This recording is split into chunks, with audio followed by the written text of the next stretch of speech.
what's up everybody? Here we are with another Frontline Gaming video battle report. We have a challenge match. Vince, aka BigPig on the forums, decided to do a rematch of a game we played when the Eldar book came out.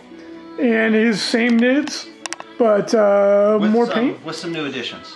Yeah, do you want to point out some of the new guys you got going? New guns, obviously Tyranids, we're bringing him in, which I never really played before, just except in a couple practice games. Fortunately, I magnetized the egg sacs and they came right off. Smarter man than me. Yeah, I've added the Crone, and I've added Venomthropes to the list, and I've also added DAC effects to the list, which came down in price enough that it's trying to add in some of the bright spots of the Codex and see how it does. Everything else is pretty much what I ran before. A bunch of Gaunts, a bunch of Gargoyles, or Venom Gargoyles. I did add Warriors. DAC of Flyrunts, I ran those before. Zoan ran those before. Different role now. But yeah, we'll go ahead and see how it does. See if I can do better than I did last time. Last time was a nail biter and a close game. It was a good game, yeah. Yeah, hopefully it's just as close this time, but perhaps with a different turnout. Right. Unfortunately, though, I will say that, again, that's probably appropriate. Again, it is Hammer and Anvil, which is not a good thing for the Nids against a shooty army. And you got first turn. But we do have Night Fight, so that helps, and we'll see how it goes. Yeah, and the army looks great. Vince is bringing him to LVO, so looking good. I deploy pretty aggressively. Vince does have Biovore, so if he seizes the initiative on me, it could be really bad. Going first, it's Hammer and Anvil, as we already stated. It's LVO Mission 5, which is Big Guns Never Tire Primary. Big Guns, I've got an objective here, one over there. Vince's are here, and then one right over there. And then obviously the Relic is secondary, is always in the middle. This is always a fun mission combination. The Relic on its own I don't care for, but with Big Guns it's actually pretty fun. So we'll see. As it stands, I'm going first. And Vince, do you want to try to seize the initiative, or do you want to just go second? I would actually like to seize the initiative if that's an option, but I'm going to say I'm going to roll for it and see what happens. And no, quite the opposite. Because that was Biovore formation. Oh, there it is, actually. That would be awful. All right, Vince, good luck. Good luck. Always a good game with you, and we'll see. We'll see. This will be a good litmus test. I'll link to the old battle report. Yes. So people can see the 5th ed, Nids against pretty much the exact same list, and then the new ones. So it'd be cool to see the difference. Yeah, see how they compare. Here we go. Turn 1. Really lackluster turn for the Eldar, so it's good for the Nids. Good for the Nids. Wraith Knight jumped up to just barely be in range. I had a clear shot on the Crone, and I whiffed. Didn't do anything. I rolled a 1 to wound. I could have killed it right there. I got first blood, which would have been nice, but I didn't. The Wraith Lord also rolled a 1 to wound, and the Ravager failed to do any wounds also because of shrouding and cover. Mostly I'd moved my guys into position so they can't be hit by Biovores, and the Warwalkers managed to kill a few Gaunts. I went for the Gusto on the Hellions, trying to kill at least one of the Carnifexes. I did 14 wounds, and Vince only failed 2 saves. He made almost every save, so that was really good for him, poor for me, and with stealth and move through cover, they're okay. But it wasn't terrible, but I was hoping to pick up first blood and take out some of his firepower, and then really it was kind of a waste of turn. I didn't really do much of anything. So we will come back after Bug's turn 1. Okay, Tyranid turn 1. Looks like it was a really good turn for us. Surged everything forward. Primarily what happened is a lot of stuff in the center. I moved the Crone forward pretty much its full distance. The Hive Tyrant went behind it. As far as psychic powers occurring before that, this Hive Tyrant went ahead and threw Catalyst on itself and on the unit of Carnifexes. It tried to paroxysm the Baron's unit, which, as you can see, is no longer present. More on that later. But he perilled and took a wound. The primary Hive Tyrant was out of range for his paroxysm, so he cast a minion, and the Zoanthrope, which is on the other side, also cast a minion. We moved everything forward over here, couldn't get anything in range, short run rolls of 2 and 3 inches, but we are surging forward. On the far side of the board over here, I had lost quite a few Gaunts in that lead unit, so I had to consolidate them and move them back towards the objective. The Gargoyles moved forward, their full 12, and then attempted to assault the Wraith Knight, but ended up failing the charge by 1 inch. So it would have been a glorious thing to have happen if it could have, but I can't complain about this turn in general terms. Both the Crone, well, pretty much everything unloaded on the Baron's unit. The Crone first, Flamer ignored cover and killed 4, hitting 5 with its flames. I went ahead and kept the tentaclid missiles for the time being, didn't fire them. The Tyrant here, firing his 12 shots, killed another fistful. This Tyrant killed another fistful, and then finally these Carnifexes right here, firing off their 24 twin link shots, did I think 14 or 15 wounds, off, yeah. And finished off the unit completely, including doubling out the Baron. He should be dead. A minor point. A minor point. It should have been, right? Yeah, that's right. I did go ahead and shuffle the position of the Carnifexes, so the wounded one's in the back. Biovores, I actually goofed. What I should have done is fired the Biovores first. While I still had targets, my initial intent was to target the Baron's unit up on top with the Biovores, and then if I scattered back behind the building, I'd be in a good position to be able to assault these fine, brave Eldar warriors who are hiding behind the wall. But I realized I forgot to do that. I'm not complaining because I killed the whole unit. So instead I tried firing at the Wraith Lord, hoping for a good scatter, and ended up basically hitting him. So that's pretty much it for Tyranids. We'll see how we weather the firepower next turn. I really hope to tie up the Wraith Knight, because he can really put the hurt on my guys over here. And so we'll see how it goes. Eldar turn 2. I had one good luck. I had one piece of good luck, and otherwise it was another really just poor, disappointing turn. Wraith Knight rolled another 1 to wound. I was trying to kill the Biovores, and he failed pretty miserably. The guided Warwalkers killed most of the gargoyles. They killed enough that they're not going to be able to tar pit the Wraith Knight anymore, which was the critical thing that needed to occur. I killed about 15 of them. I moved everything up, shot the Hive Tyrant, barely killed it on the last wound, and then battle focused everything back down to hide. And the Wraith Lord failed a 6-inch charge. Very, very frustrating, through the open into that big gaunt unit. I was really counting on that occurring statistically. I had like a 60% chance of it going through, more than that actually. But it didn't, and so that's the way it goes. Jet bike stayed off the table, and that's it. Vince is playing aggressively as he should, and I'm playing somewhat defensively. But I took some of the pressure off, which was critical. I just really needed that charge to occur. That was bad. So we'll see how it goes. Bottom of Tyranid turn 2. We're picking up some momentum here. A couple things didn't go our way, but most everything did. Again, just kind of moving everything forward. I decided to go ahead and commit over here with the Crone and the Tyrant. So instead of staying up in the air, the Crone dropped down to glide mode, flew over to the other side of the building, and just flamed the crap out of a whole bunch of guys. Killed about 7 Dire Avengers, and then killed 1 Warp Spider. But I wasn't. That was about average. Wasn't planning caring too much about that. The Tyrant here scored some good hits and blew up the Ravager, which was a plus because I also knew what was going to happen here, and that was to assault into the Wraith Lord with both the Tyrannifex was a bonus to go ahead and get it in. But primarily I was going to get the Carnifexes in. Yeah, you made that charge through cover going around a unit. Yeah. It's just bonus movement, which is unfortunate. It helped. And what that really did was allow me to get the Tyrannifex closer and get him upfield, so that I've got more threats down there that you have to deal with. You've still got some good stuff over here with the Wraith Knight that can go ahead and cause me some grief, though, in those monstrous creatures, depending on how things go. So we pretty much smashed this guy and blew him. Actually, we didn't need to smash. Strength 10 with the adrenal glands on. The Carnifexes went ahead and wrapped him up pretty solidly. Not making that 6-inch charge was really bad, because I would have been wrapped up by your gaunts. Yeah. That was the game. That was my plan at any rate. Yeah. And one thing that we mentioned, again, it was partially I didn't communicate well with him on what was out there. I had a unit of 10 gaunts that's bubble wrapping or shielding the front for the unit of 20 gaunts. The 10-man unit's kind of pushed more towards the objective right now. Reece didn't recognize that. He thought it was all one big unit, and he was hoping to wrap and hold the whole 30. Yeah, hold the whole 30. And so as it was, he didn't make the charge, so I don't have to feel bad about that. Read your opponent's armor. Know what we got. That's my fault. So over here on this side, the Wraith Knight, I went ahead and made the assault with the gargoyles. I was hoping for some luck to make the assault with the gaunts. Didn't happen. I had about an 8-inch move to make. Rolled a 6. So the gargoyles, he ended up killing all 4 of them instead of leaving 1 to keep him wrapped up. So he's out. He's a danger now. He can cause me some grief. So we'll see what happens here with that. yeah, so that's where we're at. It's the top of turn 3. He's really on the back foot back here. He's got a unit of Dyers that's hiding. He's got these Warwalkers, which are still pretty dangerous.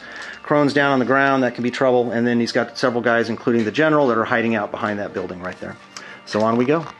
A better turn for the Eldar. Still a little depressing. Those first 2 turns are rough. Nothing worked, but that is the way that it goes in a dice game. The mobility here is where is key. The Eldar battle focus and assault jump moves are just so dang good. So I tried to misfortune the Crone that is no longer there. Vince denied the Witch again. I haven't gotten it off yet. But I did manage to kill him.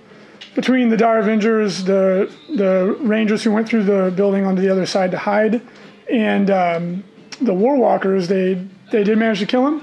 And then the guided warp spiders killed the Carnifexes, which was really important. I needed both those units to die, and they did. So the Hive Tyrant's kind of out of position where he's at. He's not going to have a whole lot of options next turn because of the flyer rules, and the Tyrannifex should not be able to do a whole lot of anything. So that's why I went through that wall to try and hide. The Wraith Knight, he finally did a wound. That was good. He's killed a single Tyranid warrior. I just rolled very poorly. But he'll kill them. It's just a matter of time. And now Vince is going to have to do something, or he's going to clean up the backfield. Yeah. My jet bikes came in, and they're hiding out of range of the Biovores. And that's it. So as long as the Wraith Knight decides to turn it on and do more than a wound, Vince has got problems. So I'm still on my back foot, but it's definitely going to be more of a game now. Moving forward, Tyranid, bottom of turn 3. We're moving nice and slow. I think the tournament would probably be over now if we were there. I would have only gotten 3 turns. The problem with moving all these models. All right, so over here, I managed to get Paroxysm off, so we peroxized, or whatever you want to call it, the unit of Dire Avengers, dropped him down to Ballistic Skill 2. 1, on Weapon Skill 1. Then we flew over and shot at him. We did very well with shooting, but he also did well with the armor save, so we only lost 3. But then they broke. Then they broke, yes, so they broke and ran, but I'm sure they'll rally this turn and come back, but they'll be snapping, and that helps me quite a bit. Over here, we fired the Biovores and deviated a full 11 inches, so the spores are all the way on the far side of the building. But they're still in play. But they're still in play. And they're threatening an objective. Indeed they are. And over here, as expected, the Wraith Knight finished off the Warriors.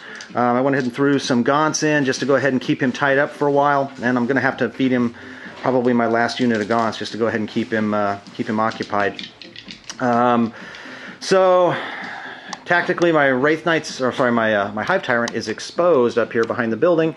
I don't like him there. There's a lot of stuff that he can shoot at it, so I just got to make sure I don't make too many grounding tests, and or make my grounding tests. But you got me in shadows this time. Yeah, I do have him in shadows, so, and hopefully that gets rid of the twin linked, and then we'll see where we go.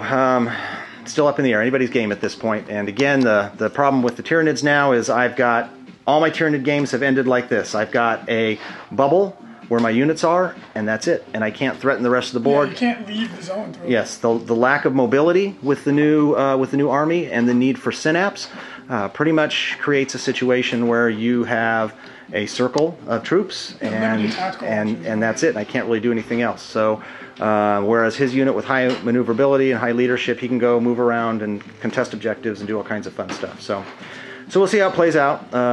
It's not over yet, but it's in my favor, but it's starting to swing. Yeah, we'll see.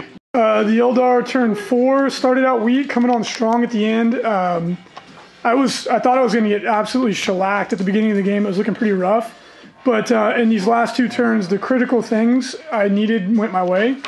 I got Misfortune. Finally, I got Misfortune off on the Hive Tyrant, and I guided the Warwalkers. Through shadows. And then I did not get Ignore's cover. The shadows stopped that. And I positioned everything to get just within range, and I shot, as you always should, the little piddly stuff at the Hive Tyrant first to try and make him fall. He fell on the 3rd attempt.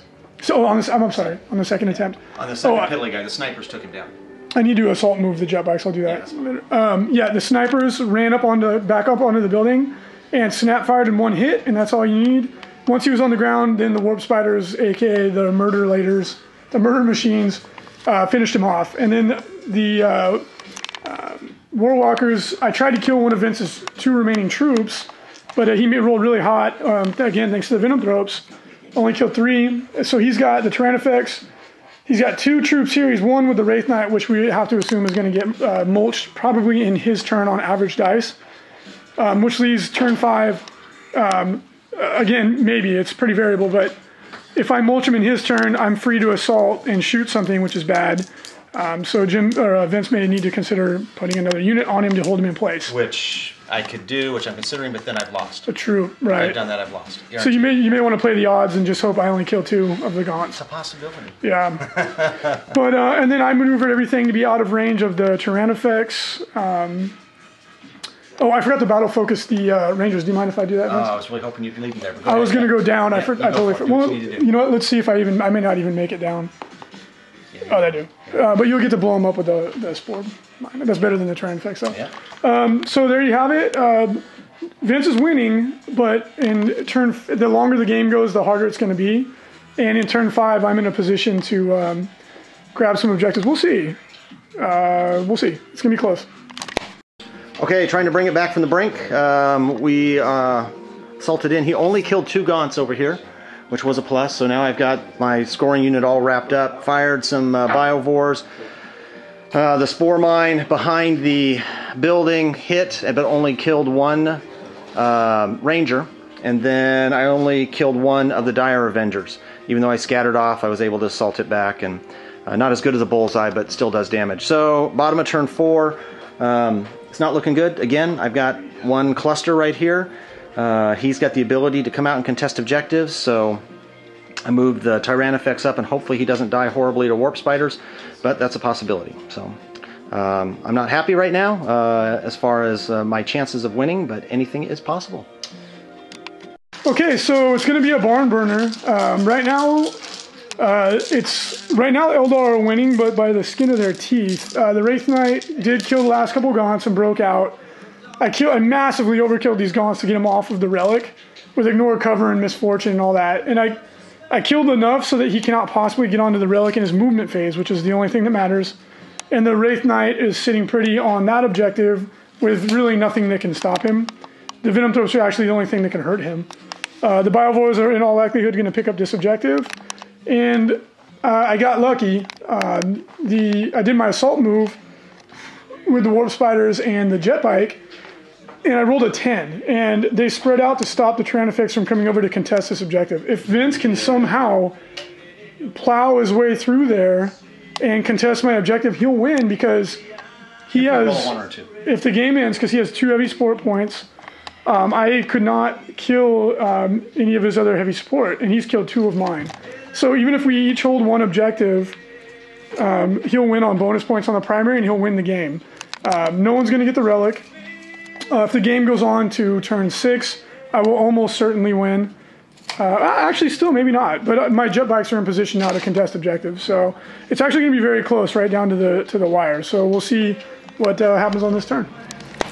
Okay, the nail biter continues. It was hard for me to make some decisions on what to do here, but I decided to go for the gusto on it and hope for a win. And again, I'm playing for turn 5 victory. So rather than cast a minion, I had the Zoanthrope pop up top and fire Warp Blast. He scored a straight bullseye and managed to go ahead and take out 1 of the Dire Avengers and 2 of the Rangers, which was enough to send them running. Nice background noise there. The Tyrannifex had to make an instinctive behavior test. He's hiding back here, boys and girls, near the objective. And he did with an 8, just barely. So he did what he was supposed to do rather than hunt. He came around the corner, fired quite a bit into the Warp Spiders, killing only 3, but then assaulted.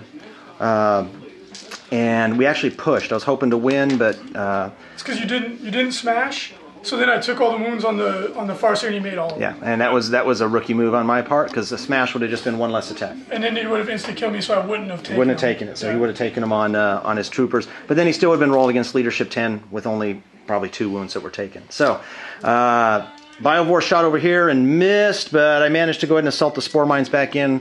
We're assuming that you can assault the Spore Mines back in. And, yeah, that's the way all the tournaments are going to roll. But then So you should mention why that was a bad move. Yeah, it was a bad move. So what I should have done is just kind of chilled a little bit, because what ended up happening is now he was able to consolidate his Dire Avengers back onto the objective.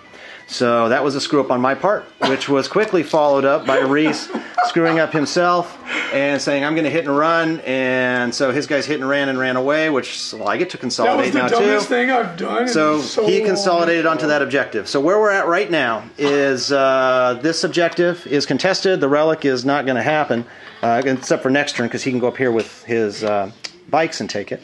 Relic's not in play. I have an objective there. He has an objective here. This objective is contested, so that's one each, and then I have 2 heavy support choices killed, and he has 1. So that puts me up on the primary. So go ahead. Because I decided to hit and run when I pinned him down, which is what I sent them over there to do, I deserve to lose this game. So we'll see what happens. You want to roll it? On a 1 or 2, Vince is the big winner, chicken dinner, and the Eldar are dumb. Oh! That's 2 games in a row. 2 games in a row. Looked out. Looked like a 2 to me. Oh, hey, no cheating. Looked like a 2 to me. So I mean, it's still a game, but I deserve to lose for hit. I made a good move to stop the charge, and then I ran away and let him get the objective. But really good move. Why would you run away? Because I'm not smart. So we'll see what happens. I think it's Eldar game at this point. That's a wrap, but everybody saw that coming. Once the wheels come off the bus for the Nids, it comes off. I have to say though, I've got some ring rust, because that's 2 games that I should have lost by being outplayed, but I just won by the strength of the list and sheer luck. That's 2 games in a row. If the game would have ended on turn 5, I would have lost, and deservedly so. It's funny, I made a good move to stop him, and then you screwed it up. I let him go. Oh yeah, I just, hey. That's all right. So just to recap, I hid units. I didn't run. I would have run the Rangers. I didn't, because we decided to call it the game. It was a moot point. Would have run behind. I have 3 scoring units behind that wall, so it would have been almost impossible for Vince to stop that from occurring. But the main thing is I killed the last Synapse creature, and that's when the wheels just come off. The Wolf Spiders jumped up, killed the Biovores. They failed the morale check. He's got 1 moon left. He's running. The the Zoanthrope is dead. The Wraith Knight won combat, killed all the Gaunts. So all that would have been left would have been the Tyrannifex and the Venom Thropes. And that's it. When Tyranids start to lose, it's like a landslide. Yeah. Well, and not only that, it's just kind of that's the way the Tyranid list really. Fortunately, there's a lot of models to move, so not many games will actually go to turn 7. In tournament, hopefully they get past turn 3. Early on, they tend to have a lot of power, but stuff starts to fall apart. You start to lose a lot of the firepower from your Flyrants. Mine did pretty well. My Flyers did good. Overall, they lasted about as long as I would expect them to against a heavy shooting army like this. At this point, not being able to end it on turn 5, it was. I knew that it was over at this point. Yeah. Regardless, I hung everything out there, hanging the Zoanthrope out there.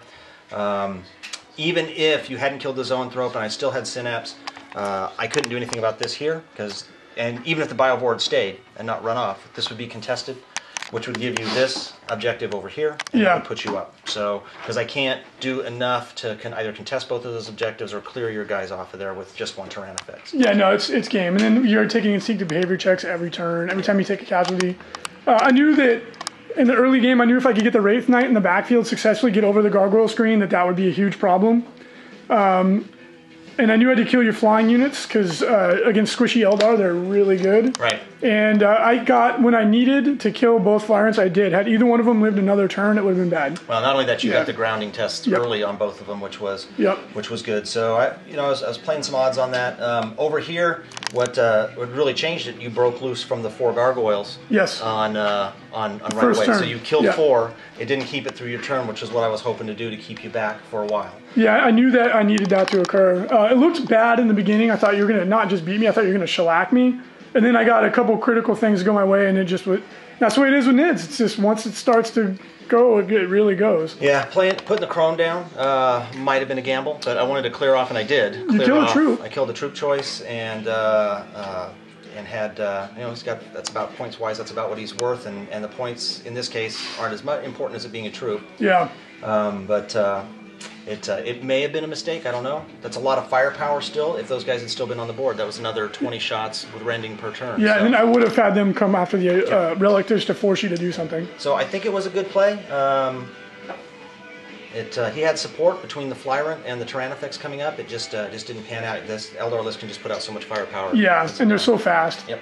They're just flying all over I mean, I went like midfield, back to the back edge, back. You know, they're just so fast. Yeah, as compared to my ability to pretty much stand in a 12 or 18 inch bubble. Your Nids now play like Footdar did in 5th edition, where you had a 6-inch bubble around your Farseer that you had to stay in. Yeah. And it's really restricting. So anyway, Vince, as always, great game. Great game. Enjoyed it. I thought you had me, and yeah, Nids. So I mean, we're showing that Nids are not. If you're a good player, like we've said from the word go, if you're a good player and you write a good list, you can still have a chance at winning if you roll a 1 or a 2. But you are playing on insane difficulty level. Yeah. Thanks for watching.